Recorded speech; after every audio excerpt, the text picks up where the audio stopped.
The wind wailed through the cedars as Clara gripped her daughter's small hand.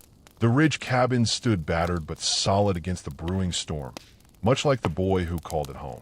At 17, Caleb had survived alone for years in these highlands, his gaze carrying the depth of someone far older. Clara knew her days were numbered. The illness had spread too far, too fast. This isolated hamlet of Frostvale offered no clinics, only the stark reality that her daughter, Lila, would soon be orphaned in this harsh wilderness. "Please," Clara murmured, her shaking hand offering a faded photograph. "She has no one else." Caleb studied the weary woman, then glanced at the wide-eyed girl clinging to her mother's side. Could a solitary ridge boy become family to this scared child? What secrets did the photograph hold that would forever alter their lives? Dawn broke over Iron Ridge as Caleb rose from his cot. The familiar ache in his shoulders spoke of yesterday's hunt. The cabin groaned with the morning gusts, a sound that had been his only steady companion for 5 years. At 17, his hands were already rough and worn like those of a man twice his age. He moved quietly through his morning routine, stirring the embers in the stone hearth, setting water to simmer, checking his traps through the frost-rimed window. On a rough-hewn shelf above his workbench stood a collection of wooden carvings: deer, owls, mountain cats, each crafted with surprising finesse for such calloused hands. Caleb picked up his latest work, a half-finished hare, and turned it in the dawn's light. His grandfather had taught him carving to keep his hands occupied during long winter nights.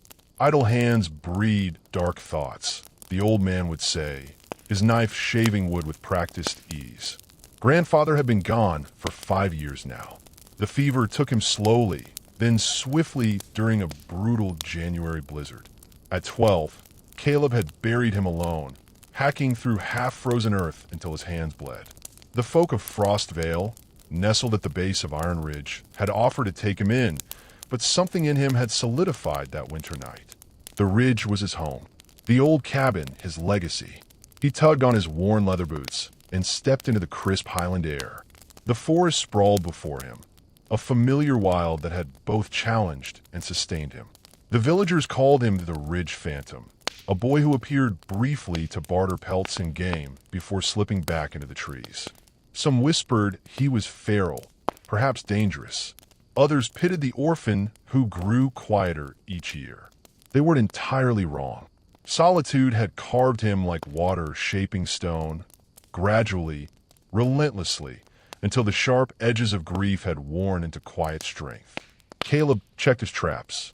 2 hares would make a hearty stew. He cleaned them deftly, his motions honed by years of practice. His grandfather's voice still guided his hands. Asterisk respect what sustains you, boy. Nothing dies without purpose on this ridge. Asterisk by noon, he had patched a section of the cabin's roof, smoked the last of the elk meat from yesterday's hunt, and gathered firewood for the night ahead. The rhythm of survival left little space for loneliness, though sometimes, in the deep stillness of night, he'd gaze at his wooden carvings and recall his grandfather's tales of the world beyond. The afternoon brought storm clouds piling over the distant peaks. Caleb checked his stores: smoked meat, dried apples, preserved roots, and herbs, enough to weather any storm. Self-reliance wasn't just a skill, it was his creed. Needing others meant inviting loss, and he'd endured enough of that for one lifetime. As the first raindrops fell, Caleb sat at his workbench and picked up his carving knife. The hair took shape under his steady focus, fine details emerging from the wood's grain. In these moments, something gentler surfaced in him, an artistry at odds with the toughened young man who tracked elk through snow and fended off wolves in winter. The unexpected knock came as night fell, barely audible over the storm's roar. Visitors were rare in clear weather. In a tempest like this, they were unthinkable. Caleb set down his carving and reached for his rifle, a habit born of ridge wisdom. He opened the door to find a woman drenched to the skin, clutching a small child to her chest. Her face was hollow, her eyes sunken with fatigue, and something else. Caleb recognized the shadow of death at once. He'd seen it in his grandfather's face, in the eyes of wounded animals he'd mercifully put down. "Please," she gasped, her voice nearly swallowed by the wind. "We've nowhere else to go." Caleb hesitated. The solitude he'd built around himself felt like a physical barrier, one he couldn't see beyond. His instinct was to turn them away. The ridge was no place for strangers, especially a frail woman and child. His cabin barely sustained him alone. Yet something in the child's fearful eyes stirred a memory. Himself, years ago, watching his grandfather's labored breaths, knowing he'd soon face the wilderness alone. "Come in," he said at last, stepping aside as the storm's fury followed them over the threshold. Caleb felt a strange certainty that his carefully guarded solitude had just ended, ready or not. Clara sat by the cabin window, her thin fingers tracing patterns in the leather-bound journal on her lap. Between its pages, pressed wildflowers from Iron Ridge's meadows formed a fragile herbarium. Gentian for strength, comfort for healing, sage for protection. The irony wasn't lost on her that these plants, once symbols of hope for a cure, now served only as delicate bookmarks in her final chapter. "Your tea," Caleb said, setting a steaming cup beside her. In the 3 days since their arrival, his words remained sparse, but his sharp eyes missed nothing. "Thank you," Clara whispered, her voice thin as thread. "The sage helps with the pain." Across the room, Lila slept on a makeshift bed of pelts and blankets, her small chest rising and falling in a steady rhythm. At 6 years old, she knew her mother was ill, but couldn't grasp the finality looming ahead. "She sleeps deeper here," Clara noted. In Frostvale, every cough woke her. Caleb nodded, his gaze flickering between mother and daughter. "Why me?" he asked finally, the question that had simmered since their arrival. Clara opened her journal to a marked page.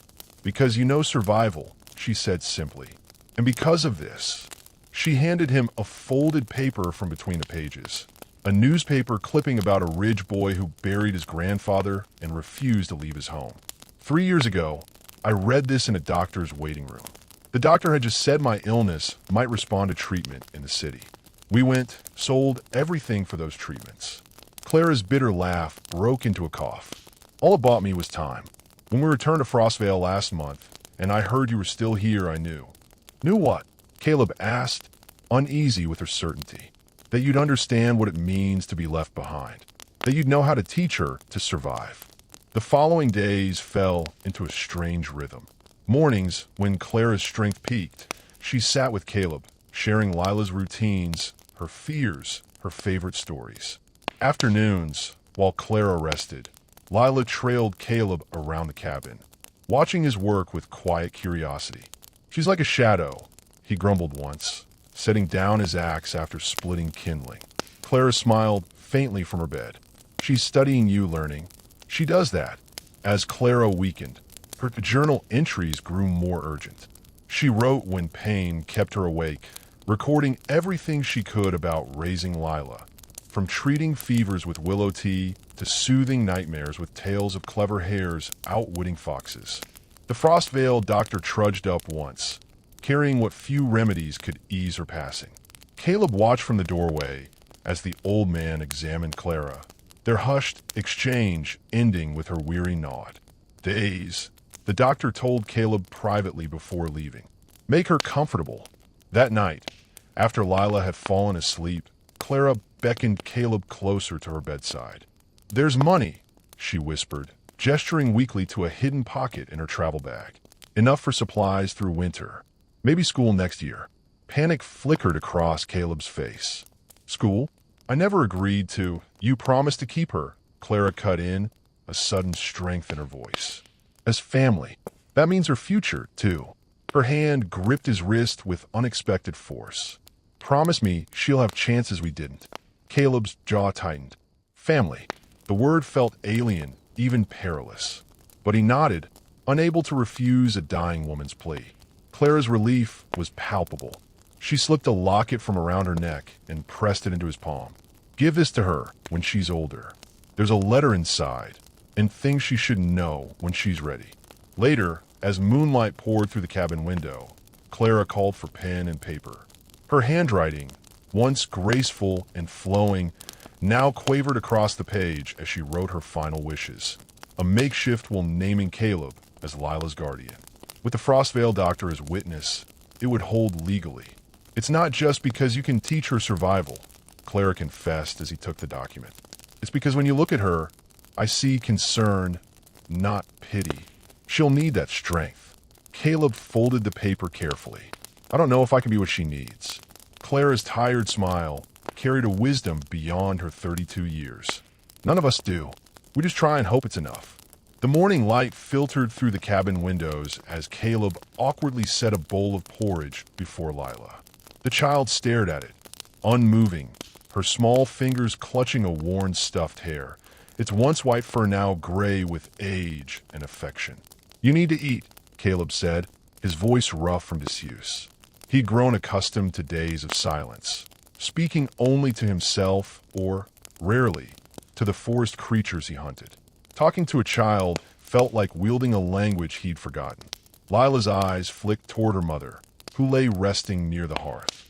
Clara nodded encouragingly, though the effort seemed to sap what little color remained in her face.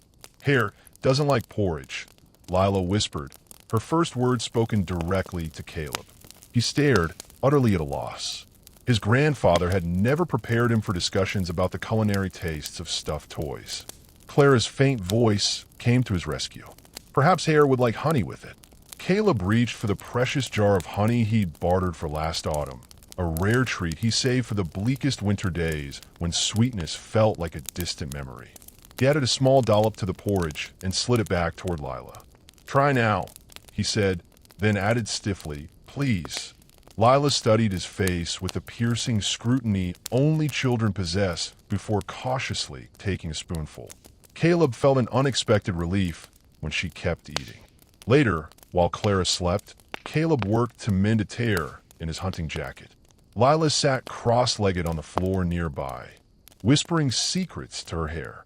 Occasionally, she'd glance up at him, quickly looking away when their eyes met. "What's his name?" Caleb asked at last, nodding toward the stuffed animal. "Just Hare," Lila replied. "He keeps bad dreams away." Caleb nodded gravely. "Important job." A fleeting smile crossed her face before vanishing. Progress, perhaps. That evening, as Caleb prepared a stew from the day's hunt, Clara called him to her bedside. Her voice was fainter than ever, like dry leaves crunching underfoot. "You're doing well with her?" she whispered. Caleb shook his head. "I don't know how to talk to children." "If you do," Clara said with a weak smile. "Even parents. Just listen more than you speak." Her eyes drifted to where Lila played with pine cones by the hearth. "She'll need routine. Breakfast at sunrise, bedtime with a story. Hare must always be accounted for." "What if?" Caleb began, then stopped, unwilling to voice his fears of failure. Clara reached for his calloused hand. "You're not alone." As I did.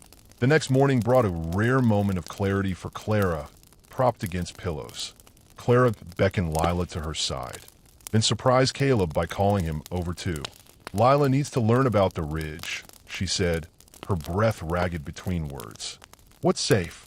What isn't?" Caleb nodded hesitantly. "There's a meadow by the eastern creek, safe for gathering. No predators." Clara's eyes held his. "Show her today while I rest." It was as much a command as a request, a chance for them to start building trust beyond her watchful gaze. The walk to the meadow was quiet. Lila trailed behind, her hair dangling from one hand. Twice, Caleb slowed his stride, forgetting how short her steps were compared to his.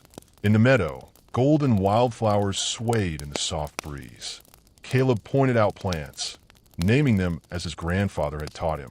Lila listened silently, her free hand occasionally brushing a leaf or petal.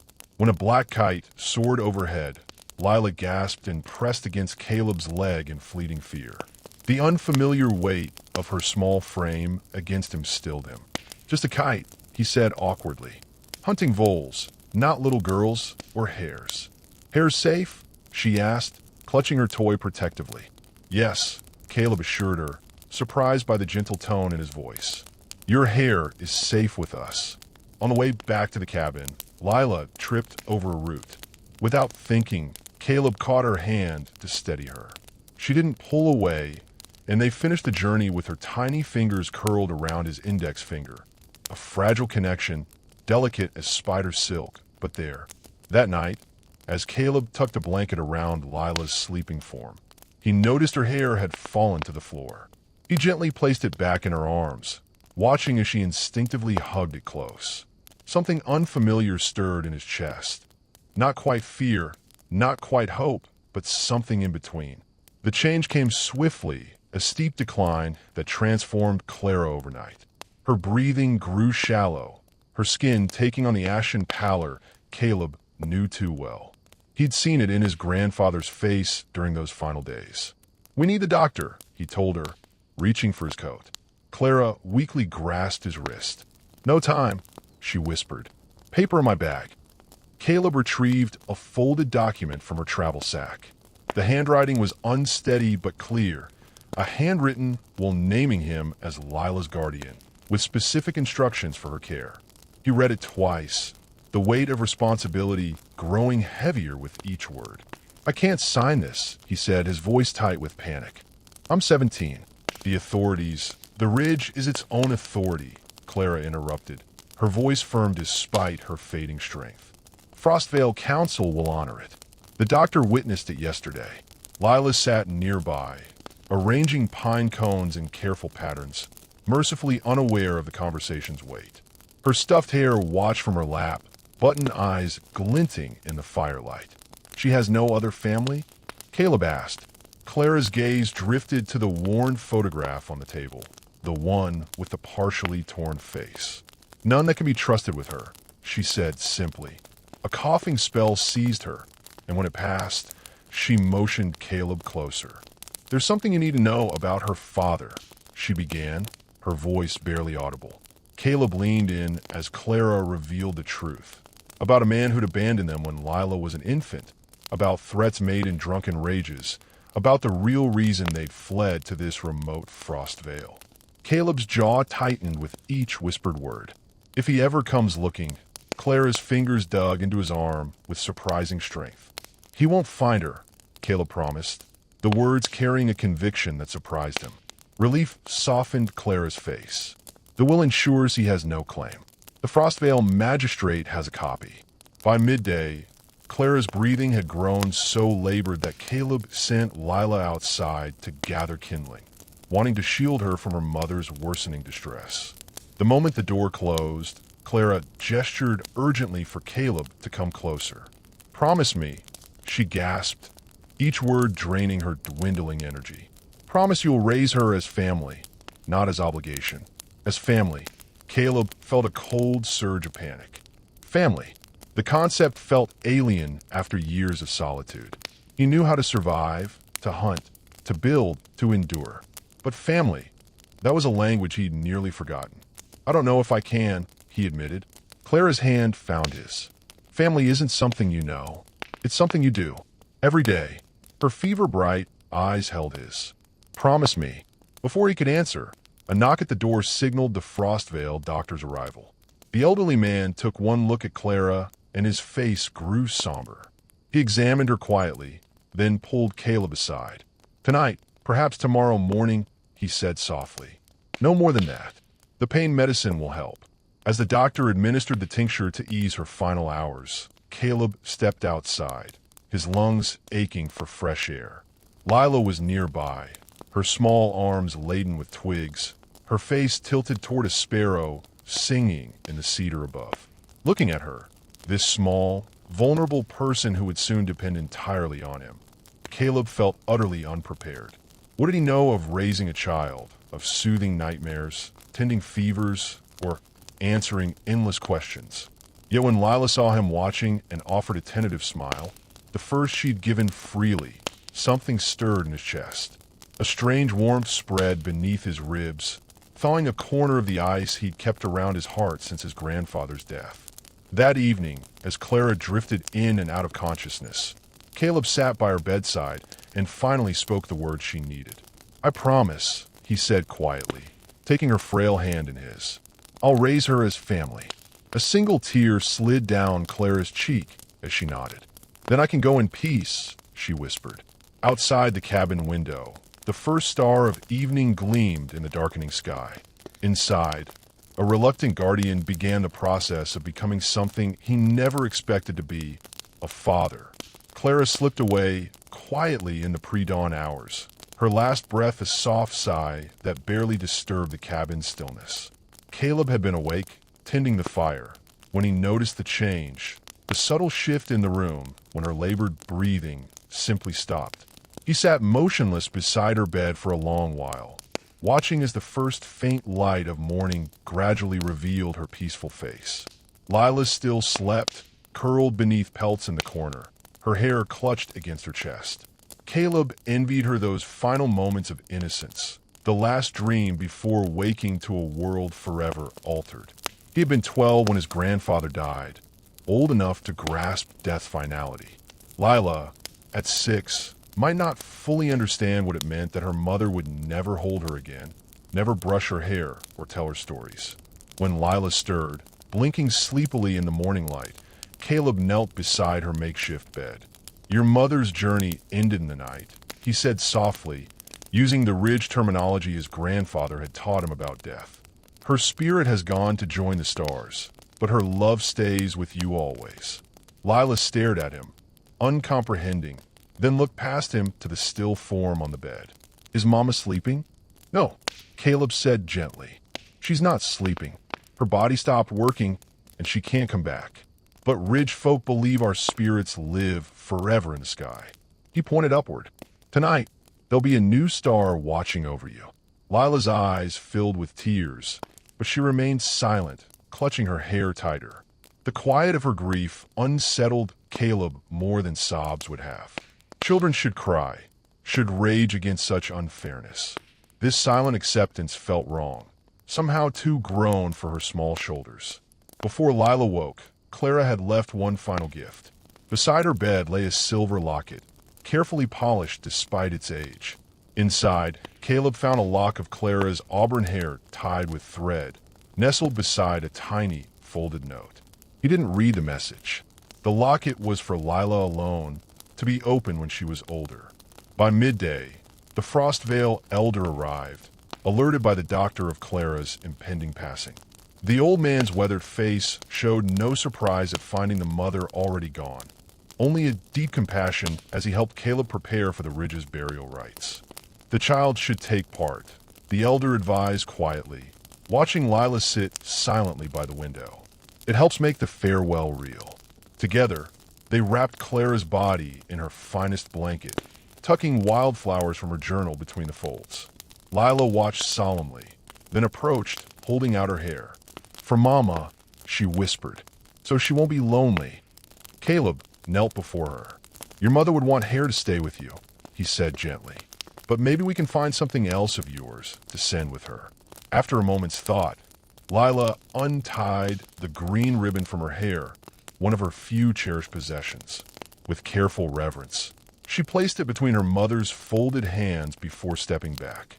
They buried Clara on the eastern ridge, where the morning sun would warm the earth. The elder spoke traditional Ridge words of passage as Caleb and Lila placed stones to mark the grave. When the final stone was set, Lila pressed her hand against it. "Goodbye, Mama," she whispered, her first tears finally spilling over. That night, as darkness fell, Caleb faced the first of many challenges. Bedtime without Clara.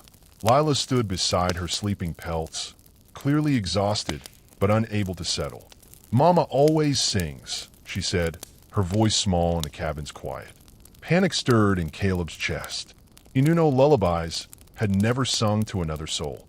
Yet the lost look in Lila's eyes urged him to try. Haltingly at first, then with growing steadiness, he hummed a Ridge melody his grandfather had whistled while working, a tune about hawks gliding over the peaks. As Lila's eyes grew heavy, Caleb gently placed the silver locket around her neck. "Your mother wanted you to have this," he said. "A piece of her to keep close always."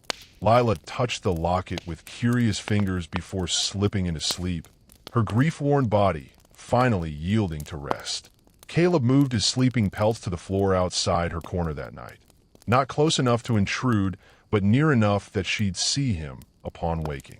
As moonlight streamed through the cabin window, he lay awake, the weight of his promise pressing down like a stone.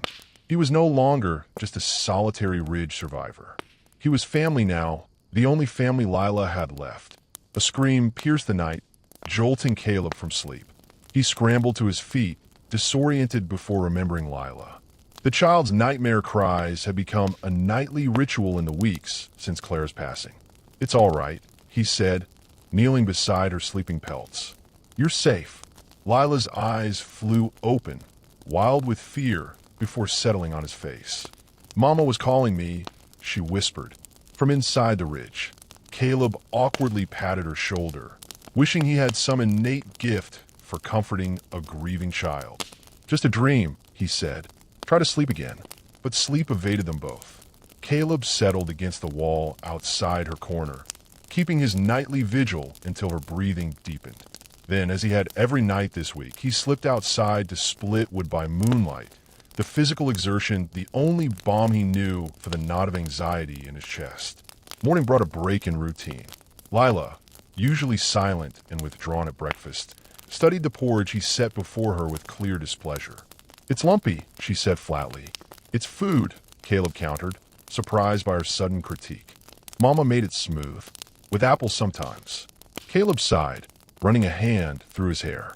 Clara had made everything seem effortless, cooking, cleaning, caring for Lila.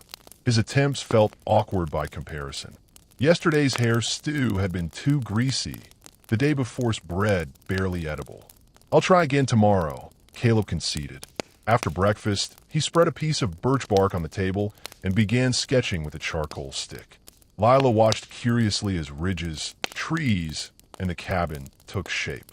"This," he explained, tracing a circle around the cabin, "is the safe area. You can play here without asking." He drew another circle around the nearby creek. "Water's here. Never go alone." Finally, he marked the distant tree line with heavy strokes. "Beyond these cedars, never. Bears, wolves, steep cliffs. Understand?" Lila nodded solemnly, her finger tracing the map's boundaries. It wasn't much, a childhood confined to a few hundred yards, but the Ridge forgave no mistakes. The map joined Clara's will and journal in the wooden box beside Caleb's bed. Having a child meant having rules, and rules needed remembering. Midday found them at the creek, Caleb teaching Lila to identify tracks in the mud. Elk, raccoon, fox. She absorbed the knowledge silently, her only response an occasional nod.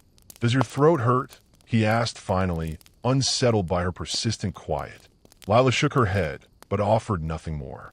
Her silence had become a third presence in the cabin, a quiet companion trailing them through the days. The afternoon brought the first real crisis. Caleb had stepped inside to fetch water when he realized Lila was no longer on the stump where he'd left her. Panic surged as he scanned the clearing. "Lila!" His voice echoed off the ridge, unanswered.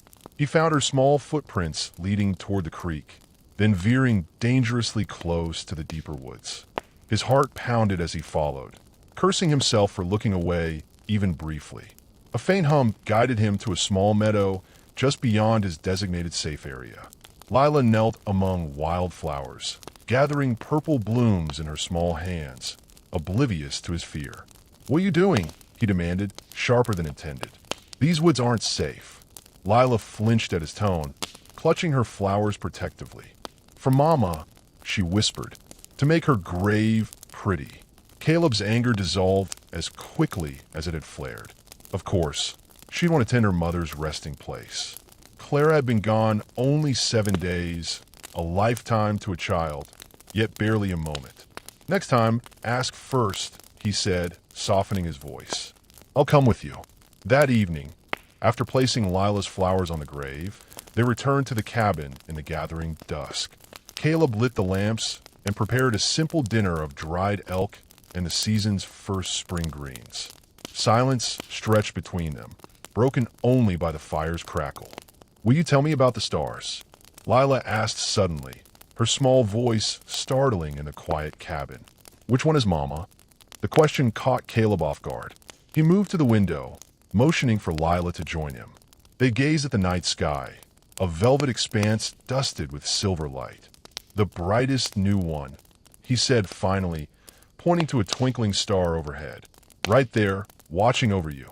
It wasn't true. Stars were ancient, unchanging, but the small eye felt kind in a world that had been anything but kind to this child.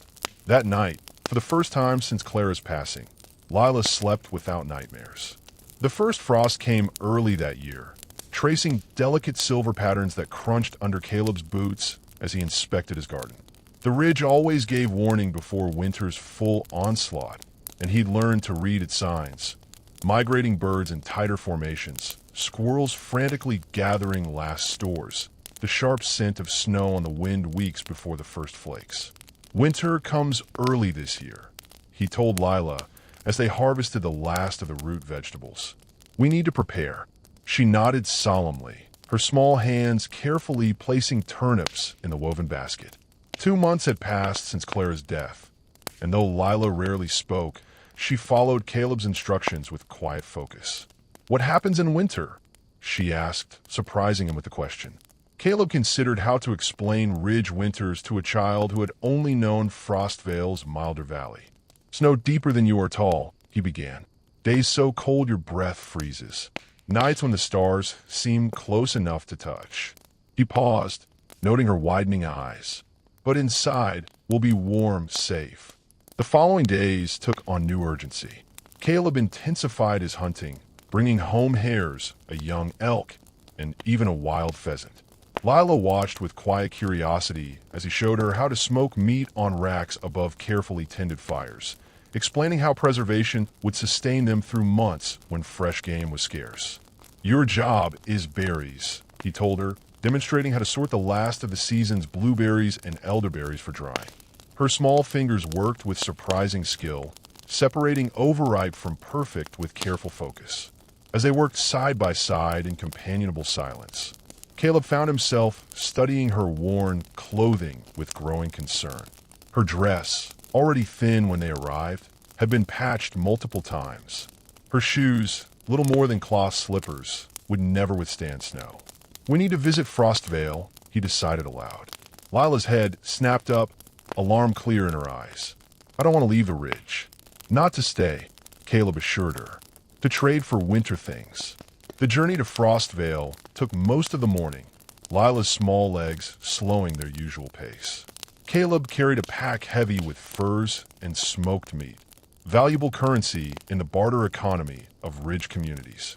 As they descended into the valley, he felt Lila's hand slip into his, a rare gesture of trust that tightened something in his chest. Frostvale was little more than a cluster of cabins and a single trading post, but to a child who had known only their isolated ridge for months, it clearly felt overwhelming. Lila pressed against Caleb's leg as curious eyes turned their way.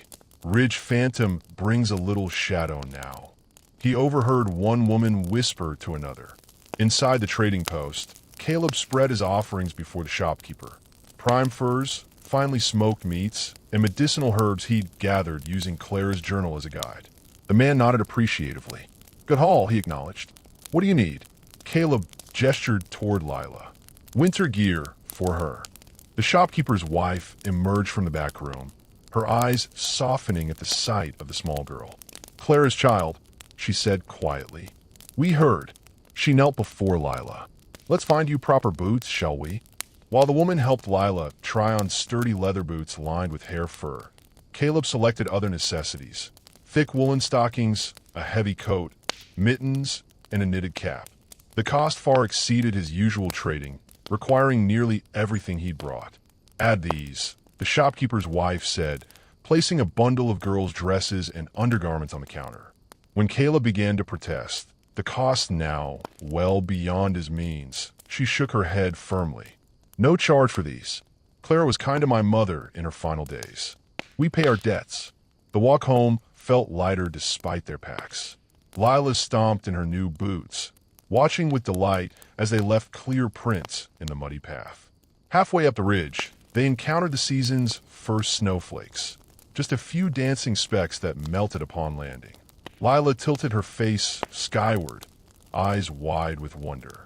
"It's like stars falling," she whispered. That night, as they sat by the fire, Caleb taught Lila to darn holes in her old stockings. "Waste nothing on the ridge," he explained, showing her how to pull the needle through the worn fabric. "Everything can be useful again." She nodded, her tongue caught between her teeth in concentration as she mimicked his movements. The small boots sat drying by the fire, already marked with mud from their journey, but sturdy enough to carry her through the coming winter. "Thank you," she said suddenly, her voice so quiet he nearly missed it. "For the boots." "Your family now," Caleb replied simply. "Family keeps each other warm." It was the first time he'd spoken the word aloud since making his promise to Clara. Winter settled over the ridge like a thick quilt, transforming their world into a silent expanse of white. Inside the cabin, life fell into simple rhythms, stoking the fire before dawn, melting snow for water, preparing meals from their carefully preserved stores. Outside, the snow piled higher with each passing week, sometimes trapping them indoors for days. For Caleb, the isolation was familiar. Winter had always been a time of turning inward, but for Lila, the confinement seemed to deepen her silence. Days passed with barely a word from her, though her eyes followed Caleb constantly, watching as he carved new wooden figures or repaired tools by firelight. On a rare, clear morning, Caleb dug a path from their door through snow nearly as tall as Lila. "Fresh air day," he announced, helping her into her coat and boots. They ventured only as far as the great cedar near the cabin, but Lila's eyes widened to the transformed landscape, familiar places made strange under winter's artistic touch. While Caleb checked his nearest snares, Lila found a piece of birch bark atop the snow. She carried it inside later, her prize held carefully between mittened hands. That evening, while Caleb prepared their dinner, Lila sat cross-legged by the fire, using a charred stick from the hearth to make marks on the smooth inner surface of the bark. Occasionally, she glanced up at him, then returned to her work with quiet focus. "What are you making?" he asked finally, curiosity overcoming his usual reserve. Lila held up the bark without speaking. On its surface, 3 crude figures stood beneath a night sky. A tall one, a small one, and above them a star larger and brighter than the rest. "That's you," she whispered, pointing to the tall figure. "That's me." Her finger moved to the smaller one. "And that's Mama." Something tightened in Caleb's chest. It was the first time she'd mentioned her mother unprompted since the early days of grief. More surprising was her inclusion of him in this family portrait of sorts. "It's very good," he said, unsure what else to offer. Lila set the drawing carefully on the shelf beside his wooden carvings, then returned to her place by the fire. The quiet between them stretched comfortably, broken only by the crackling flames and the occasional howl of wind outside. "Will we always live here?" she asked suddenly. "Just us." The question caught Caleb off guard. "This is our home," he said simply. "We're safe here, but we're alone. We have each other," he replied, surprised by the certainty in his voice. "We're family." Lila considered this, her small face serious in the firelight. "What happened to your family before me?" Caleb's hand stilled on the wooden spoon he'd been carving. No one had asked about his past in years. There'd been no one to ask. Frostvale respected his privacy, and he preferred it that way. "My parents died when I was very young," he said finally. "Fever took them both in one winter. My grandfather raised me here, taught me everything about the ridge." He gestured around the cabin. "He built this place with his own hands." "Did he go to the stars, too?" Caleb nodded. 5 winters ago. I was 12 then, and you were alone until now." "Yes." Lila absorbed this with the same careful attention she gave his lessons on tracking or identifying safe plants. "That's a long time to be alone," she said finally. "The ridge keeps you company," Caleb said, "if you know how to listen." That night, as Caleb tucked the pelts around her small form, Lila surprised him again. "Thank you," she whispered. "For what?" "For being my family now." The words hung in the quiet cabin, simple yet profound. Before he could respond, she had drifted asleep, her breathing deep and even. The next morning brought the worst blizzard of the season. Wind howled around the cabin's corners. while snow fell so thick it seemed to erase the world beyond their windows. Caleb stoked the fire higher than usual, grateful for their ample wood supply. Storm Voice is angry today, Lila observed, pressing her face against the frosted glass. Caleb looked up from the trap he was repairing. Storm Voice. The ridge, Lila explained, as if it were obvious. It talks different in winter. What does it say? Lila tilted her head, listening to the wind's mournful wail. It's singing sad songs today. Caleb felt a strange chill unrelated to the winter cold. His grandfather had spoken similarly of the ridge having moods and voices, wisdom he'd dismissed as old superstition. Hearing those thoughts from Lila was unsettling yet oddly fitting. The ridge chose you, his grandfather had once said. Now, Caleb wondered if it had chosen Lila too. As the day wore on, the storm's fury grew, a violent gust rattling the cabin walls. Lila left her usual corner to sit closer to Caleb by the fire. Will we be safe? She asked, her voice small against the storm's roar. Always, he promised. This cabin has weathered 100 such storms. She nodded, seemingly reassured, then leaned slightly against his arm. The first time she'd initiated such contact. We're family, she said, not as a question, but as a fact. Spring arrived with a rush of melting snow and the first tentative birdsong. The world outside their cabin transformed from white silence to vibrant rebirth, green shoots piercing the last patches of snow. Caleb and Lila emerged from winter's confinement like hibernating creatures blinking in the strengthening sunlight. Look, Caleb pointed to a sparrow building its nest in the eaves. First sign of true spring. Lila watched with fascination, her face tilted upward. The winter had changed her. She stood taller, spoke more freely, and had developed a sharp eye for the ridge's subtle rhythms. Her silence had gradually given way to questions, observations, even occasional laughter. They settled into spring routines, planting the garden, checking Caleb's traps, gathering the first wild greens. Nearly 6 months had passed since Clara's death, and while Lila still placed wildflowers on her mother's grave, the raw grief had softened into something quieter. The stranger arrived on an otherwise ordinary afternoon. Caleb was showing Lila how to identify elk tracks when they heard the unfamiliar sound of a vehicle laboring up the seldom-used forest road. Inside, Caleb said immediately, his body tensing, "Go to your corner." Lila hesitated briefly before darting to the cabin. Visitors were rare, and unexpected ones rarer still. Caleb retrieved his rifle from beside the door, not to threaten, but to signal that this was ridge territory, where caution was wisdom. The vehicle that emerged from the tree line was official-looking, dark green with government markings. A woman stepped out, dressed in a crisp blouse and practical pants, a clipboard tucked under her arm. Her city shoes gathered mud as she picked her way toward the cabin. "Mr. Rowan," she called, consulting her paperwork. "Caleb Rowan." Caleb stepped onto the porch, rifle pointed safely downward, but visible. "Who's asking?" "Eleanor Tate, Child Protective Services." She held up an identification badge. "I'm here about Lila Wren." Dread settled in Caleb's stomach. "What about her?" "We receive a report that a minor child is living in potentially unsuitable conditions with an unrelated young man."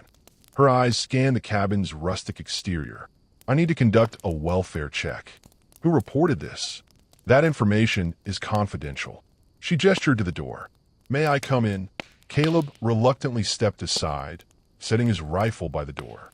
Inside, Lila sat in her corner, eyes wide with apprehension. The woman smiled at her. "Hello, Lila. I'm Miss Tate. I've come to see how you're doing." Lila looked to Caleb, who nodded slightly. "I'm fine," she said softly. What followed was a thorough inspection of their food supplies, sleeping arrangements, water source, and heating. Miss Tate took copious notes, her expression revealing nothing as she documented their living conditions. "Do you attend school, Lila?" she asked. Lila shook her head. "Caleb teaches me things about the ridge and reading." "I see." More notes on the clipboard. "And medical care? Has she seen a doctor since her mother's passing?"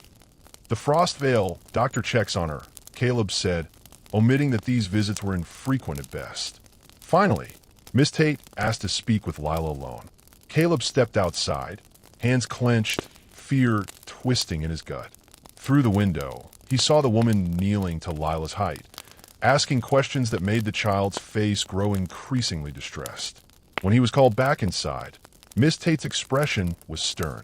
"Mr. Rowan, I have serious concerns about this arrangement. You're barely 18, with no formal guardianship established. There's no running water, no electricity, no access to proper education or regular medical care."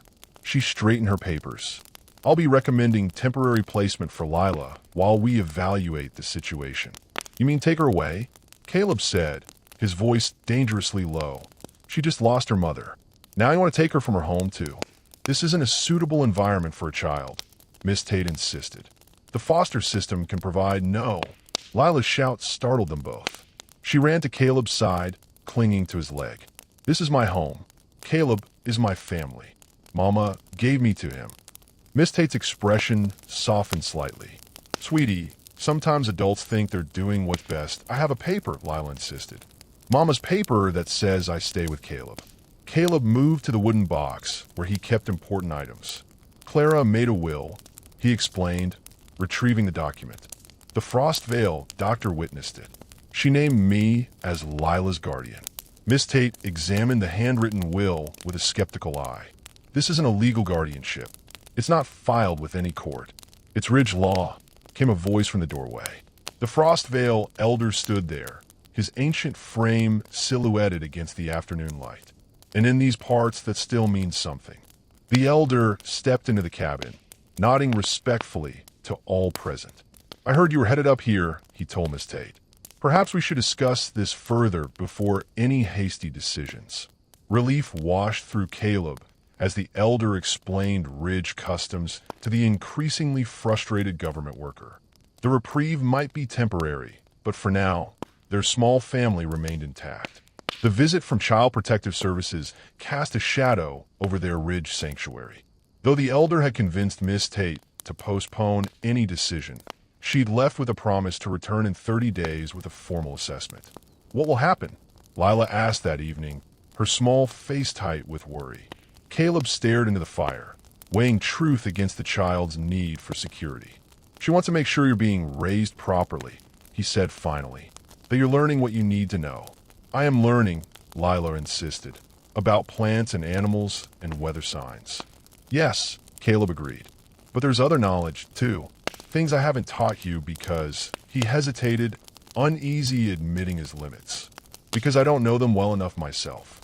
That night, after Lila fell asleep, Caleb pulled out the few books he owned, his grandfather's old trapping manual, a worn almanac, and a Bible missing its early chapters. His own reading was basic, but functional. His grandfather had taught him letters and simple words before illness-halted lessons. Since then, Caleb had practiced sporadically, prioritizing survival skills over book learning. Now that choice felt short-sighted. The government woman would expect Lila to learn reading, writing, and numbers, skills that had seemed unimportant in their Ridge life, but now loomed as threats to their existence as a family. The next morning, Caleb hiked to Frost Vale with a specific purpose. The schoolteacher, Miss Harper, lived in a small cottage near the community's only chapel.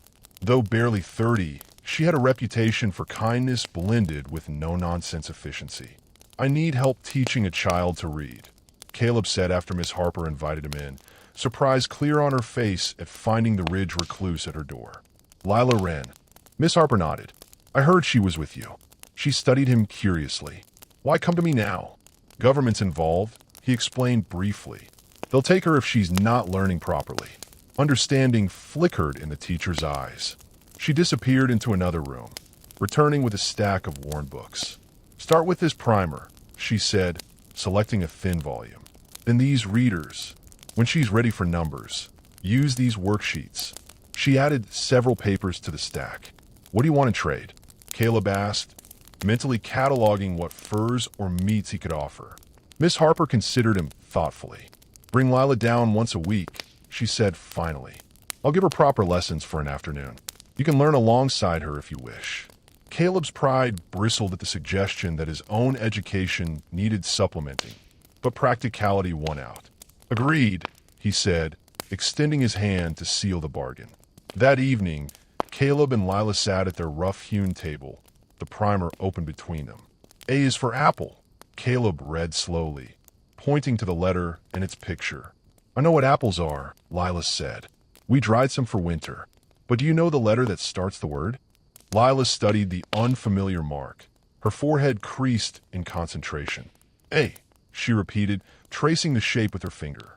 They worked through the book, Caleb sometimes stumbling over complex explanations, but pressing on with determination. By bedtime, Lila could recognize 5 letters and write her name in shaky capitals. Again tomorrow, she asked as he tucked her into bed. Every day, he promised, until you can read anything you want. The following weeks established a new routine. Mornings remained dedicated to practical ridge skills, tracking, gathering, tending the garden, but afternoons now found them bent over books, sounding out words together. Once a week, they trekked to Miss Harper's cottage, where Lila blossomed under formal instruction. She has a quick mind, Miss Harper told Caleb during their 3rd visit. Picks things up faster than most students I've taught. Pride warmed Caleb's chest, surprising in its intensity. Her mother was clever, he said, always writing in her journal, knowing plants and their uses. And you? Miss Harper asked, her gaze direct. What were you like as a student before your grandfather died? Caleb shrugged. Never had much schooling. He taught me letters, basic figures, enough to get by. The teacher nodded thoughtfully. Yet you're clearly intelligent. The way you've survived alone. How quickly you're learning alongside Lila. She hesitated, then added, It's not too late, for your own education. Caleb shifted uncomfortably under her assessment. My learning days are past. No one's learning days are past, she countered. Not while they're still breathing. That evening, after Lila had fallen asleep with the primer clutched in her small hands, Caleb found himself opening Clara's journal. He had avoided reading it out of respect for her privacy, but now he carefully turned the pages, struggling with some of the more complex words, but gradually deciphering her elegant script. Between pressed flowers and medicinal notes, he found entries about Lila. Her first words, favorite songs, fears, and joys. Clara had documented her daughter's life with loving detail, creating a map of her child's heart that Caleb now studied with the same focus he'd once reserved for tracking game. I'll make sure she can read this someday, he whispered to the silent cabin. All of it. It was, he realized, another kind of promise to the woman who had trusted him with her greatest treasure.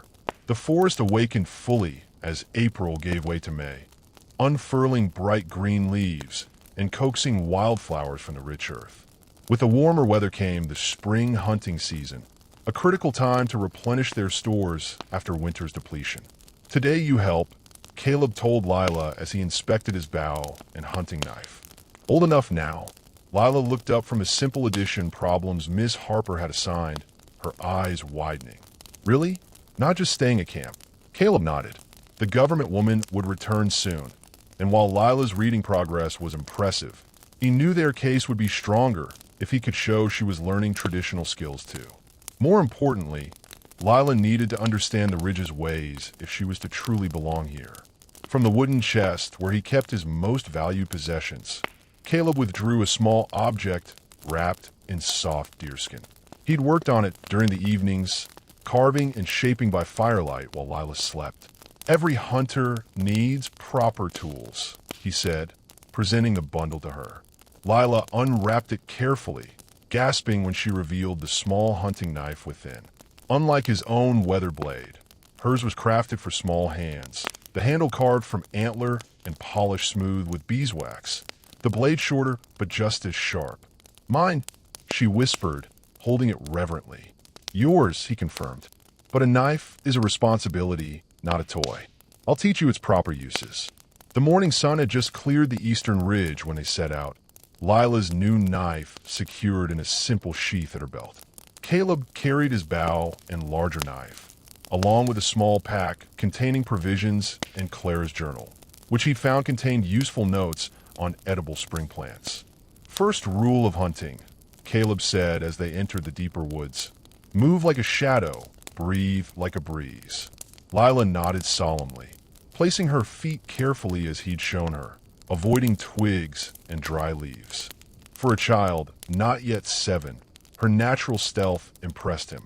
She moved with an innate understanding of the forest that reminded him of his grandfather's tales about ridge children being born with wildness in their blood.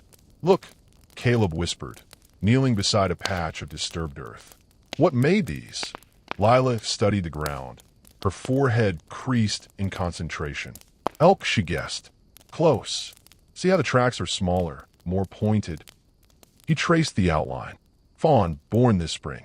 They followed the tracks to a small clearing where sunlight dappled the forest floor. Lila spotted the fawn first, a tiny creature with spindly legs and white spots, curled beneath a bush while its mother grazed nearby. So small, she breathed, wonder lighting her face. Caleb nodded, motioning for them to retreat quietly. Too young to hunt, he explained once they were a safe distance away. Never take what's still growing. Throughout the morning, he showed her how to identify promising game trails, set simple snares, and distinguish between animal sounds. She absorbed each lesson eagerly, asking thoughtful questions that sometimes tested his knowledge. Why do elk eat these leaves, but not those? She asked, pointing to 2 similar-looking plants. Caleb hesitated, reluctant to admit ignorance. Some plants taste bitter to them, he said finally. Your mother would know better. She understood plants in ways I don't. Lila considered this, then opened the small pouch at her waist where she kept treasured objects. From it, she withdrew a folded page from Clara's journal. Mama wrote about elk plants, she explained, carefully unfolding the paper. She said elk won't eat things that hurt their stomachs, but they can eat some things that would make people sick. Caleb stared at the neatly written notes, surprised by Lila's foresight in bringing them. You're becoming a true ridge woman, he said softly, using knowledge from those who came before. Pride straightened her small shoulders at his words. By midday, they had collected several early mushrooms and set 3 rabbit snares. Caleb had spotted a wild pheasant, but held his shot when Lila gasped too loudly at its vibrant plumage. He found he didn't mind the lost opportunity. Her delight in the bird's beauty somehow balanced the practical loss. They settled beside a stream for their midday meal, sharing dried elk and the first tender greens of spring as Caleb demonstrated how to use her new knife to whittle a simple whistle from a willow branch. A sudden movement caught their attention. A fox darted from the underbrush, pursued closely by a larger predator. A coyote, its lean frame taut with hunger. The fox, clearly injured and limping, scrambled desperately across the clearing before collapsing mere yards from where they sat. Without hesitation, the coyote closed in for the kill. Lila's hand clutched Caleb's arm, her face stricken as she witnessed the harsh reality of wilderness law. We should help it, she whispered urgently. Caleb shook his head. Nature has its own rules. The coyote must eat too. But it's not fair. The fox is hurt. Fair doesn't live in these woods, Caleb said gently. Only necessary. He expected tears or protest, but Lila watched the unfolding scene with solemn acceptance. When the coyote finally dragged its prize into the forest, she turned to him with eyes that seemed older than her years. Is that why you hunt? Because it's necessary? Caleb nodded. We take only what we need. Thank what we take. That's the Ridge way, and that's why you're teaching me. So I'll understand necessary things. Yes, he said, because someday you'll need to know how to survive on your own. Lila's hand found his, her small fingers wrapping around his calloused ones with surprising strength. Or maybe we'll always hunt together, she said. Family helps each other survive. The day began like any other, Caleb rising before dawn, Lila soon after. They tended the garden together, harvesting early summer vegetables and checking the rabbit snares. By midday, however, Caleb felt a strange heaviness in his limbs, an unusual fatigue that made even simple tasks laborious. Are you sick?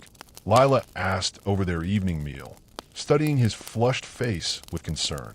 Just tired, he dismissed, though the food held no taste, and his head had begun to pound rhythmically. Ridge folk didn't acknowledge illness easily. His grandfather had taught him that sickness was merely the body demanding rest and would pass with proper care. By morning, Caleb could no longer deny it. Fire seemed to course through his veins, and standing made the cabin spin alarmingly. When he tried to rise from his sleeping pelts, his legs buckled beneath him. "Caleb!" Lila's voice sounded distant despite her standing right beside him. Her small hand pressed against his forehead, then quickly withdrew.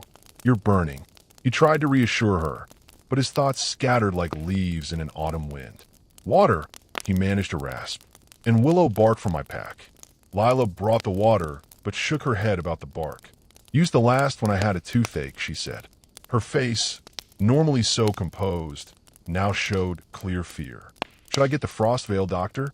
Frostvale was nearly 3 hours' walk, much of it through rugged terrain. Caleb couldn't bear the thought of Lila making that journey alone. "No," he said firmly, despite his parched throat. "Too far. I'll be fine with rest." But as the day wore on, his condition worsened. The fever climbed higher, bringing moments of confusion where past and present blurred. Sometimes he spoke to his grandfather as if the old man still sat by the fire. Other times he called for his long-dead mother. Through it all, Lila remained a constant presence, a small, determined shadow pressing cool cloths to his forehead and urging him to drink.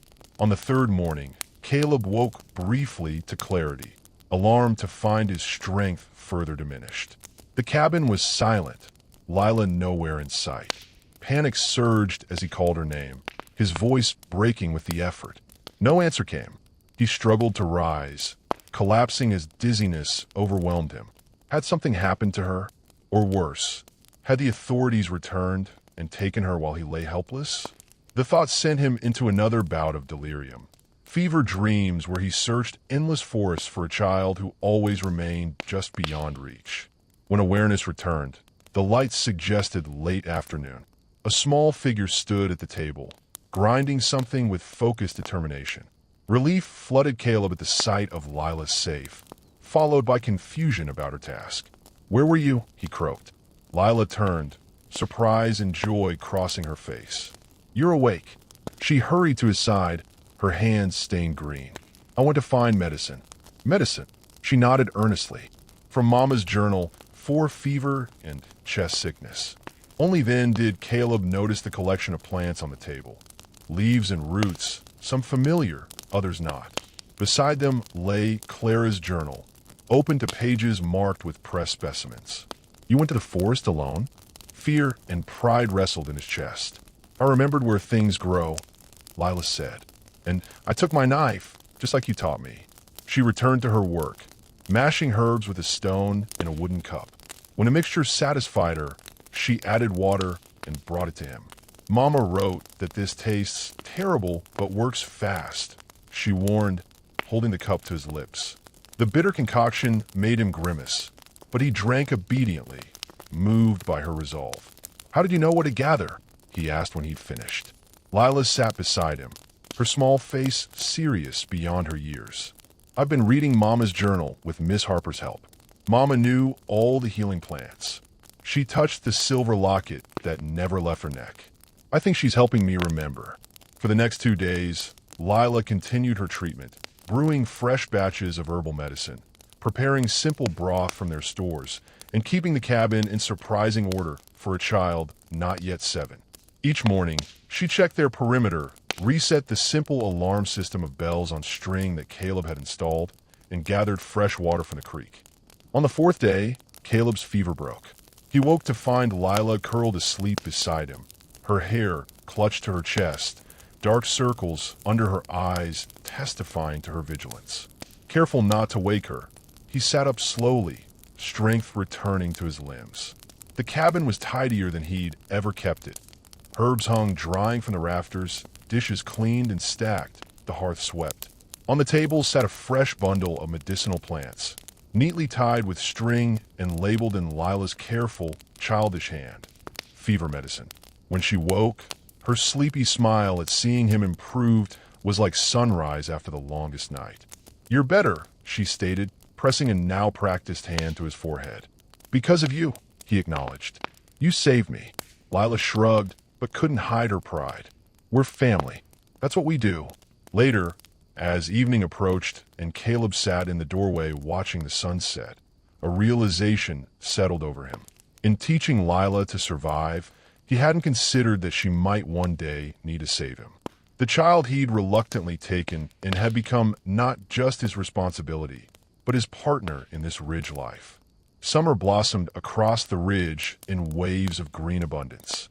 Caleb's strength returned slowly but steadily, each day bringing him closer to his former vigor.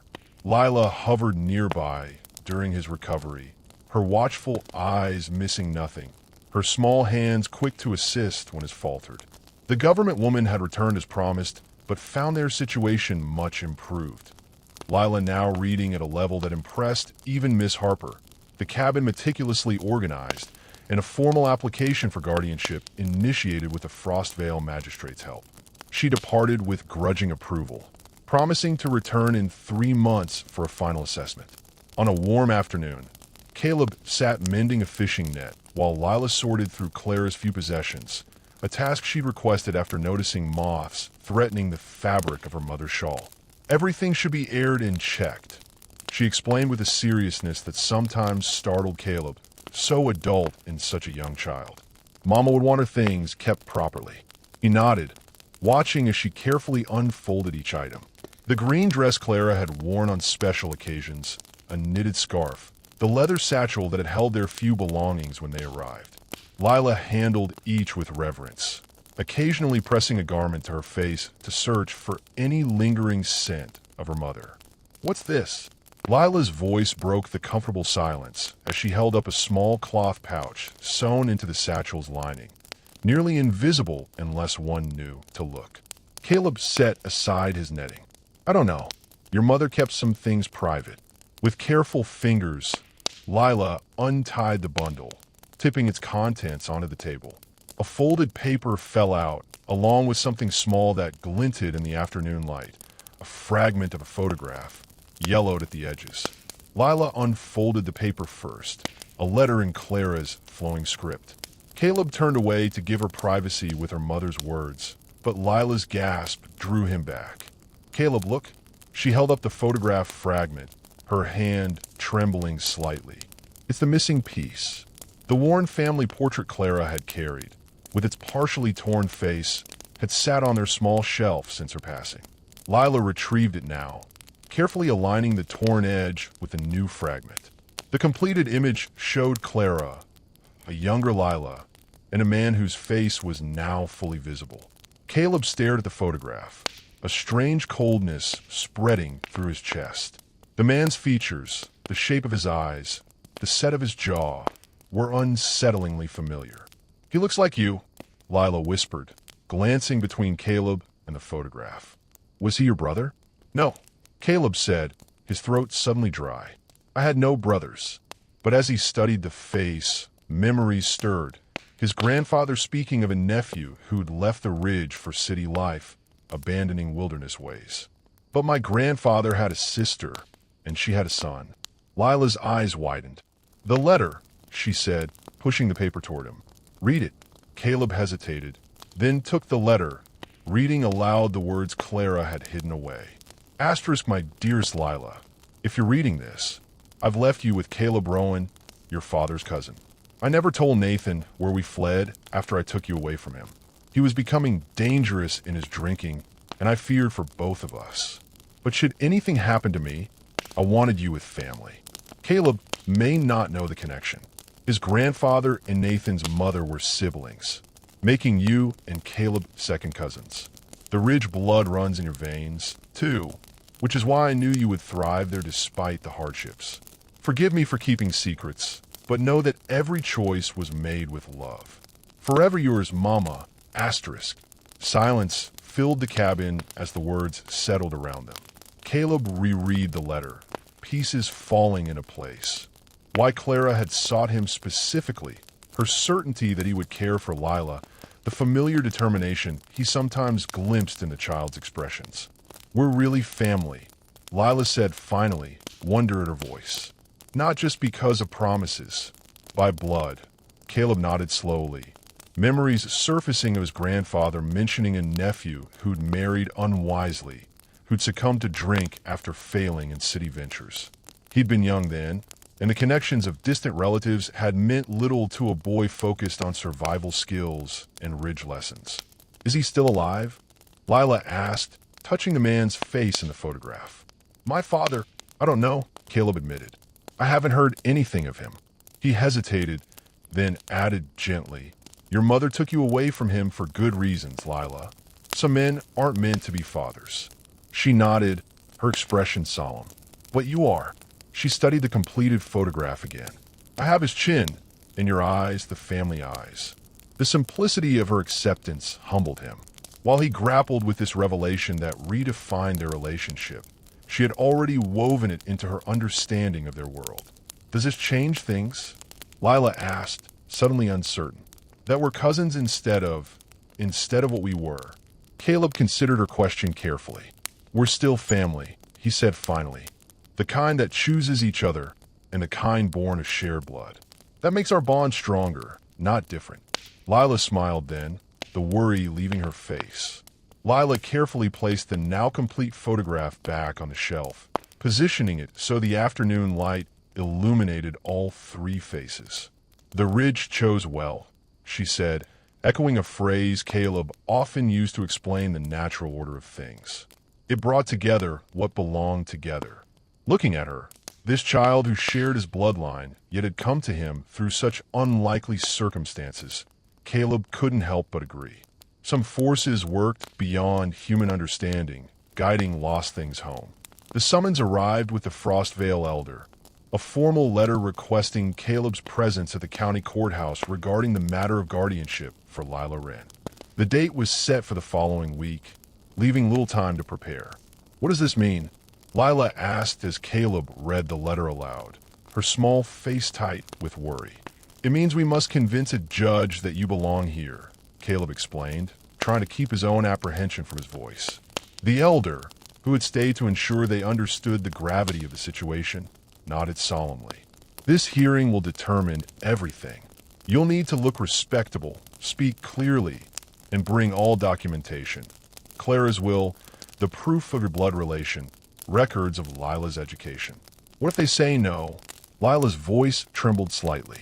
The elder didn't soften the truth. Then they could place you in state care until a suitable home is found. That night, after Lila had fallen into troubled sleep, Caleb sat by the fire, Clara's journal open on his lap. He'd been rereading her entries about Lila, notes on her temperament, her learning style, her needs, preparing to speak as an informed guardian rather than a reluctant one. The journey to the county seat took most of a day. They rode in the elder's wagon, Lila wearing her best dress, freshly washed and mended, her hair neatly braided in the style Miss Harper had taught her. Caleb had traded his usual deerskin trousers for his only pair of cloth pants and wore a clean shirt buttoned to the collar, despite the summer heat. The courthouse loomed imposing in the small city center, its stone steps and pillared entrance unlike anything Lila had seen. She gripped Caleb's hand tightly as they climbed the stairs, her eyes wide. Remember, Caleb whispered, speak truthfully about our life. Don't try to make things sound better than they are. Inside, they were directed to a wood-paneled room where Miss Tate already waited alongside a stern-looking woman introduced as the state attorney. The Frostvale doctor, Miss Harper, and the elder had also made the journey to speak on their behalf. The judge, an older man with silver hair and glasses, studied the papers before him before looking directly at Caleb. Young man, I see here you're barely 18, living in a cabin without modern amenities, supporting yourself through hunting and trading. What makes you believe you're qualified to raise a child? Caleb stood straight, meeting the judge's gaze. I know the ridge, sir. How to keep safe, find food, survive winters. I've taught Lila these things while also ensuring she learns reading and numbers. He hesitated, then added, and we're blood kin. Her father was my cousin. The judge raised an eyebrow. So you claim? Do you have documentation of this relationship? The elder stepped forward, presenting the photograph and Clara's letter. These were discovered recently, Your Honor. They established the family connection. Miss Tate spoke next, her assessment clinical but not entirely unsympathetic. While the living conditions are primitive by modern standards, I must acknowledge improvements since my first visit. The child appears healthy, is receiving basic education, and seems attached to Mr. Rowan. Miss Harper's testimony followed, detailing Lila's rapid progress in reading and mathematics. She's exceptionally bright, Miss Harper continued. She's already reading at a third-grade level despite starting formal instruction only months ago.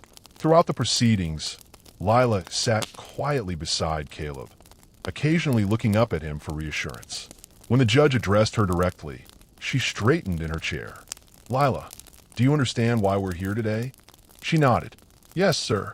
You're deciding if I can stay with Caleb or if I have to go live with strangers. And what do you want? Lila looked at Caleb, then back to the judge. I want to stay home on our ridge. Even though life might be easier elsewhere with electricity, running water, other children to play with, those things aren't home, she said simply. Caleb is home. The judge studied her for a long moment before turning to the state attorney. Miss Bennett, your assessment. The stern woman sighed. While I have concerns about the isolation and primitive conditions, the blood relation is significant. Additionally, the child's obvious distress at the prospect of removal must be considered. She paused. However, I recommend continued monitoring and mandatory school attendance when she reaches the appropriate age. After what felt like an eternity, the judge delivered his decision. Taking into account the unusual circumstances, the blood relationship, and the evident care Mr. Rowan has shown, I am granting preliminary guardianship with quarterly welfare checks for the first year. Relief washed through Caleb, so profound he barely registered the remaining conditions.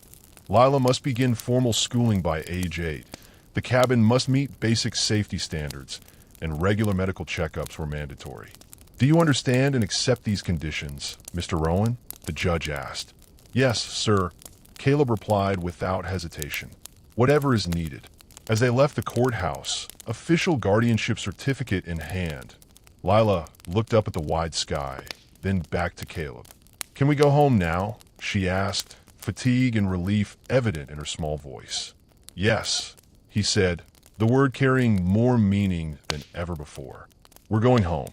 That night, camped on their journey back to the ridge, Lila sat beside Caleb, watching the stars appear one by one. Miss Harper says I can start school next year if I want, she said thoughtfully. Just 3 days a week in Frostvale. Caleb nodded, still adjusting to the idea. Would you like that? Being with other children? Lila considered the question seriously. Sometimes, she decided, but I still want to learn Ridge things from you. Both kinds of learning are important. Her wisdom, so beyond her years, never failed to surprise him. Both kind will be then. Autumn painted the ridge in brilliant hues of amber and crimson, bringing crisp mornings and early frosts. With winter approaching, Caleb's thoughts turned to preparations. Wood to stack, meat to smoke, repairs to complete before snow arrived. But this year, a new concern pressed on his mind. The cabin's too small, he announced one evening as they sat by the fire, Lila practicing her letters while he repaired snare. We need more space. Lila looked up, surprise in her eyes. But it's always been this size. For one person, or even a temporary arrangement, Caleb acknowledged. But the judge said we need proper living quarters, and you'll need your own space as you grow. The truth was more complex than he admitted. During their quarterly inspection, Miss Tate had noted the cabin's single room as concerning for long-term habitation by a male guardian and a female child. The implication had stung, but Caleb recognized the practical concern. Lila deserved privacy, a space to call her own as she matured. The next day, Caleb began surveying the area beside the cabin, measuring distances with knotted rope and marking boundaries with stakes. Lila followed curiously, watching as he sketched plans on birch bark. What will it look like? She asked, studying his rough drawings. An addition here, he pointed to the eastern wall. A separate sleeping room for you with a proper window. Maybe a larger common area, too. Lila's eyes widened. Can I help design it? Caleb handed her a piece of charcoal. Show me what you'd like. With serious concentration, Lila drew her vision. A small room with a window facing the sunrise, shelves for books, and space for a larger bed. Her careful lines and thoughtful details revealed how much thought she'd given to a room of her own, though she'd never mentioned wanting one. "It's good," Caleb said, genuinely impressed. "We'll use these plans." The scale of the project soon became clear. Caleb could handle the work, but gathering sufficient logs and materials before winter would be nearly impossible alone. After days of deliberation, he made a difficult decision. "We need to ask Frostvale for help," he told Lila as they walked down the ridge path for her weekly lessons with Miss Harper. The request didn't come easily. 5 years of self-imposed solitude had made community cooperation feel foreign. But when he reluctantly approached several villagers, their response surprised him. "About time you expanded that place," the blacksmith said gruffly. "My sons and I can help with the frame raising. Been too long since we had a proper building day." The shopkeeper's husband, a skilled carpenter, offered to bring his tools. "Claire was good to us when my wife was ill," he said simply. "Consider it repayment."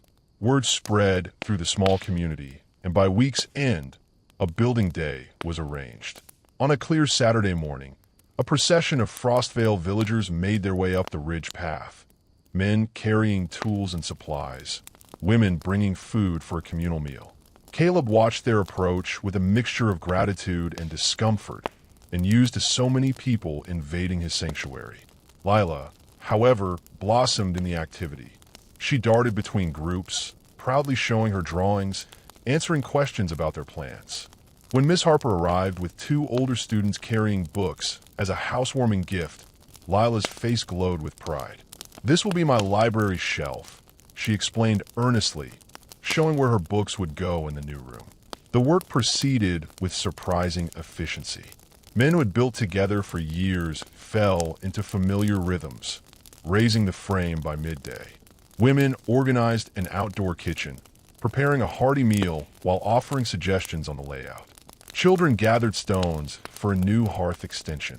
Throughout the day, Caleb worked alongside the villagers, his initial discomfort gradually easing.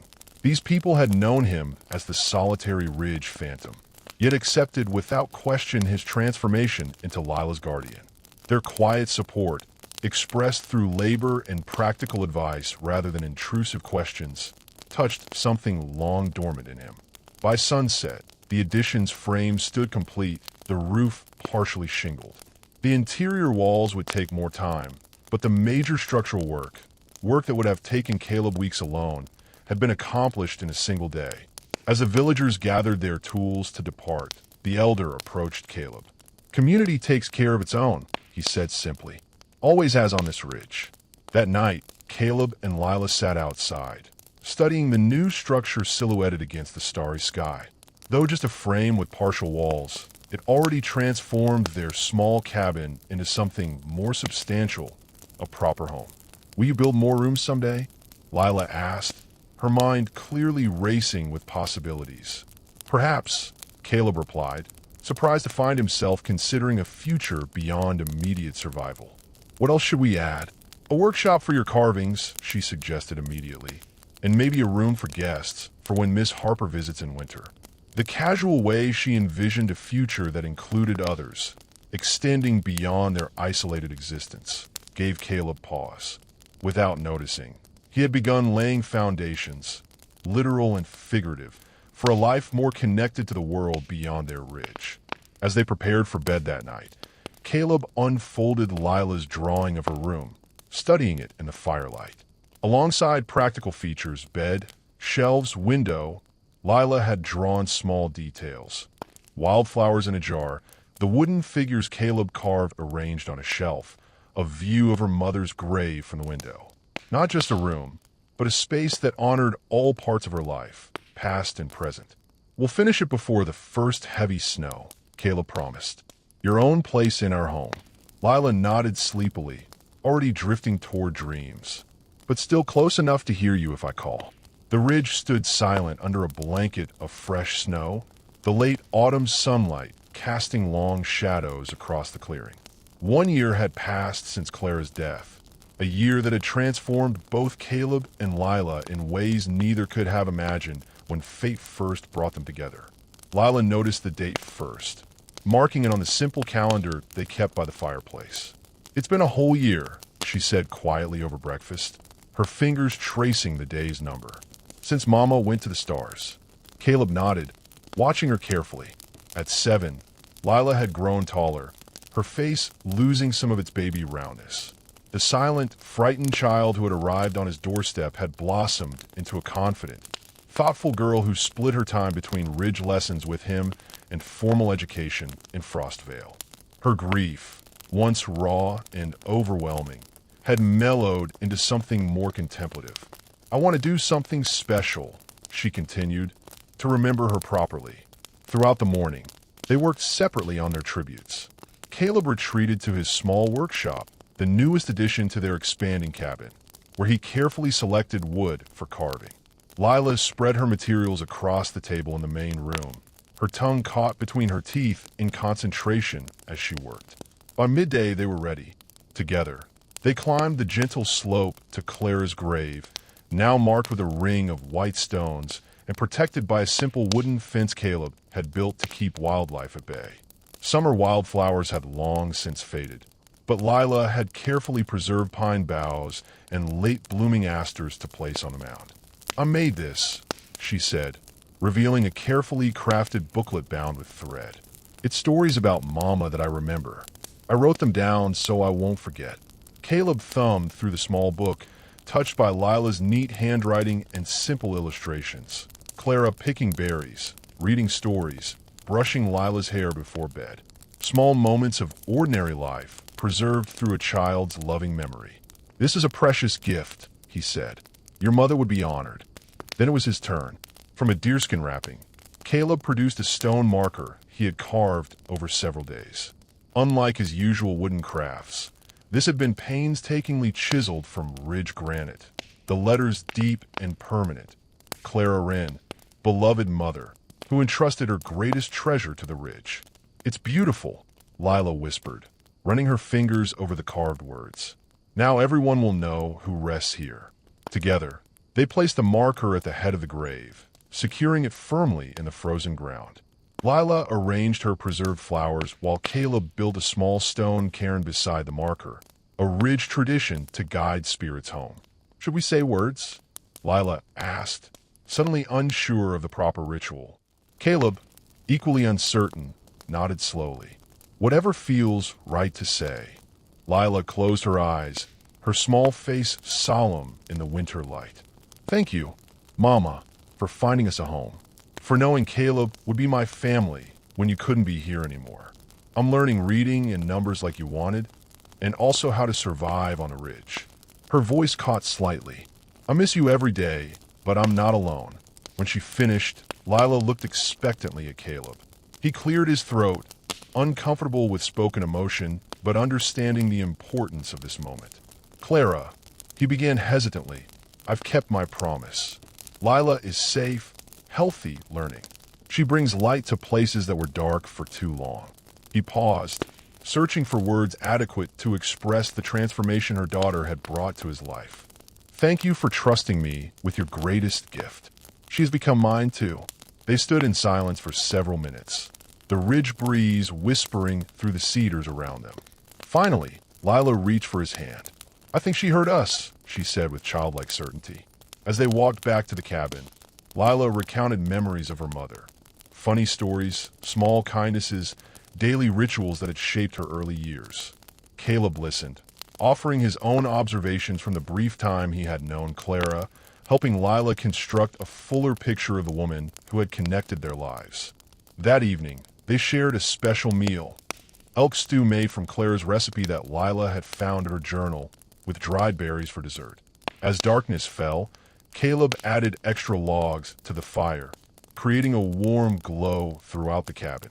"Caleb," Lila said as they sat by the hearth, "do you think Mama would be proud of us? Of how we become a family?" He considered the question seriously, as he did all of Lila's philosophical inquiries. "Yes," he said finally.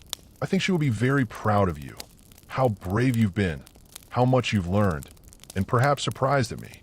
"Surprised how?" "That the solitary Ridge boy learned to be more than just a survivor." He gestured to their expanded cabin, with its separate bedrooms, proper shelving for Lila's growing book collection, and the drawings and wooden figures that decorated the walls. That he learned to build a home, not just a shelter. Lila nodded, satisfaction in her expression. The ridge changed you, she observed with her characteristic directness. Just like it changed me. Perhaps we changed each other, Caleb suggested. Later, as he tucked Lila into her bed in her own room. A space now personalized with colorful quilts from the Frostvale women and shelves lined with treasured objects. She clutched his hand before he could leave. Even though I miss Mama, she whispered, I'm glad we found each other. So am I, little one, Caleb replied, the words coming easily now after months of growing into his role as her guardian. So am I. Morning light filtered through the cabin windows, catching dust motes in golden beams. 2 years had passed since Clara's desperate arrival on that stormy night, though sometimes it seemed both longer and shorter, as if time moved differently on the ridge. Caleb, now 20, stood at the stove preparing breakfast, while Lila set the table with the mismatched dishes they'd collected. At 9, she moved with a quiet confidence that blended her mother's grace with the sure-footedness Caleb had taught her. Her dark hair was neatly braided, ready for the school day ahead in Frostvale. Will you come to the Harvest Festival this year? Lila asked, placing cups beside their plates. Caleb hesitated.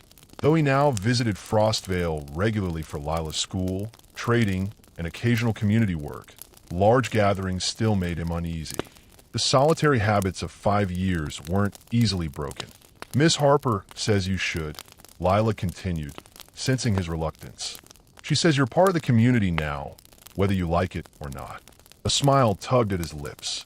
Did she say exactly that? Well, Lila admitted. She said you've earned your place and should stop hiding on the ridge so much. The assessment wasn't entirely wrong. Slowly, almost imperceptibly, their life had expanded beyond the cabin's walls. Lila now attended school 3 days a week, excelling in her studies while maintaining her ridge education. Several village children had visited their home, initially curious about the legendary Ridge Phantom and his young ward, then returning because Lila was simply good company. Caleb, too, had been drawn into wider circles. His woodworking, once merely functional, had developed into craftsmanship sought after by villagers. He'd helped raise 2 barns, advised on hunting matters, and reluctantly accepted invitations to occasional meals with families who no longer saw him as an oddity, but as a respected, if reserved, neighbor. I'll consider it, he conceded, serving the oatmeal he'd prepared. They walked together down the ridge path that had once seemed so foreign, but now felt as familiar as the cabin itself. Halfway to Frostvale, they met Tobin, the blacksmith's son, who attended the same school as Lila. The boy fell in a step beside them, chattering about a fox he'd spotted on his way up. Caleb observed their easy conversation with quiet satisfaction. This, too, had been a journey, learning to share Lila's affections, to understand that her expanding world didn't diminish their bond but strengthen her. At the village crossroads, Caleb knelt to Lila's level, straightening her coat against the autumn chill. Learn well today, he said, their ritual parting words. Hunt well, she responded with a grin, using the traditional ridge farewell, even though she knew he was headed to the carpenter's shop, not the forest. As she walked toward the schoolhouse with Tobin, her steps confident and unhurried, Caleb felt the familiar mixture of pride and wistfulness that had become part of his guardian's heart. Instead of immediately turning toward the carpenter's workshop, Caleb continued to the village square, where an amateur artist had set up his easel. The arrangement had been made weeks ago, a surprise Caleb had planned carefully. She doesn't suspect? The artist asked as Caleb approached. No, she thinks I'm commissioning something for the Frostvale Elder. The artist nodded, gathering his materials. I'll have it ready by week's end. Will you want a frame? Yes, Caleb confirmed. Something simple but sturdy. Later that afternoon, as they climbed back up the ridge path, Lila recounted her day. The history lesson on early settlers, the mathematics she was now teaching some of the younger children, the invitation to Tobin's home for dinner the following week. Miss Tate visited the school today, she mentioned casually. She asked how we were doing. Caleb tensed slightly. Though their quarterly inspections had decreased, to biannual visits, the government woman still represented potential disruption to their carefully constructed life. "What did you tell her?" he asked, keeping his voice neutral. "The truth," Lila said simply. "That you're teaching me to hunt with my own bow now. That we've added the new storage room to the cabin. That I'm top of my class in reading." She looked up at him, her expression serious beyond. "I told her I have the best of both worlds. Ridge wisdom from you and book learning from school." The assessment warmed him, easing the familiar worry. Their path had never been conventional, but they had found balance between wilderness and civilization, between self-reliance and community. When they reached the ridgetop clearing where Clara's grave stood, Lila paused as she always did, placing a small stone on the cairn beside the marker. The ritual was quick now, respectful, but no longer heavy with raw grief. "Do you think she knows how well we've done?" Lila asked, a question she revisited periodically as her understanding of death evolved. "I believe she does," Caleb answered, his certainty genuine. Some bonds transcend even the stars. The following week, the artist delivered his work, a family portrait rendered in charcoal and soft colors. Caleb and Lila stood side by side against the backdrop of their ridge, their resemblance subtly captured in the set of their eyes and the angle of their jaws. The artist had somehow conveyed both their strength and their gentleness, the dual nature of Ridge folk who could be both formidable and tender. When Caleb presented it to Lila, her eyes widened with delight. "It's us," she breathed, tracing the frame with reverent fingers. "Our family." They hung it in the main room, where firelight would catch it in the evenings, a visual confirmation of what they had become to each other through choice, circumstance, blood, and love. That night, as they walked along the ridge to watch the sunset, a weekly tradition they maintained regardless of weather, Lila's hand slipped naturally into his, as it had on that first frightening journey to Frostvale years ago. "The ridge feels different now," she observed, her gaze traveling across the familiar peaks and valleys. "Less scary, more like it's protecting us." "Perhaps it is," Caleb said. "Or perhaps we've simply learned its language." Lila nodded, satisfied with the explanation. "Family isn't just who you're born to," she said after a thoughtful pause. "It's who you belong with." Looking at this child who had arrived in storm and sorrow, who had transformed his solitude into something rich and meaningful, Caleb could only agree.